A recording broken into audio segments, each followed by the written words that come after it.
ಭ್ರಮೆಗಳು ವಾಸ್ತವ ಮತ್ತು ಬೇರೆ. ಆದರೆ ಇವತ್ತು ವಾಸ್ತವ ಏನು ಎಂತ ಅನ್ನೋದನ್ನು ಕಾಂತರಾಜ್ ಆಯೋಗ ಹೊರಗಾಕ್ಯದ. ಒಂದೇ ಒಂದು ದಲಿತ ಸಮುದಾಯ ಮಾತ್ರ 1 ಕೋಟಿ ಜನಸಂಖ್ಯೆಯಿಂದ ದಾಟಿದ ವಿನ ಉಳಿದವರು ಇಲ್ಲ ಅನ್ನೋ ಸ್ಪಷ್ಟಪಡಿಸಿದ. ಅದಕ್ಕಾಗಿ ವೀರಶೈವರು ಲಿಂಗಾಯತರು ಒಂದು ಅನ್ನುವಂಥ ಕೂಗು ಶುರು ಮಾಡಿದ್ದಾರೆ. ನಾವೆಲ್ಲ ಒಂದಾದ್ರೆ ಆಳಬಹುದು ಅಂತೇಳಿ. ಮೂಲ ಉದ್ದೇಶ ಅದ.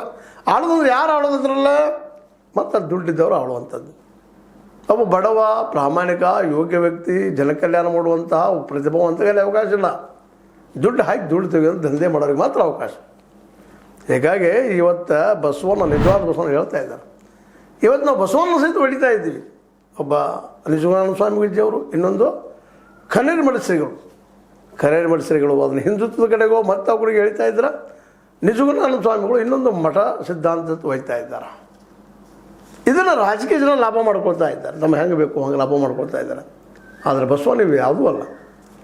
ಬಸವಣ್ಣ ಇಡೀ ಸಮುದಾಯವನ್ನು ಒಂದು ಮಾಡಿದಂಥ ವ್ಯಕ್ತಿ, ಜಾತಿ ಭೇದಗಳಲ್ಲಿ ಕಿತ್ತು ಹೋಗದಂಥ ವ್ಯಕ್ತಿ. ಅವ್ನಿಗೆ ಗೊತ್ತಿತ್ತು ಅದು ಬಸವಣ್ಣವ್ರಿಗೆ.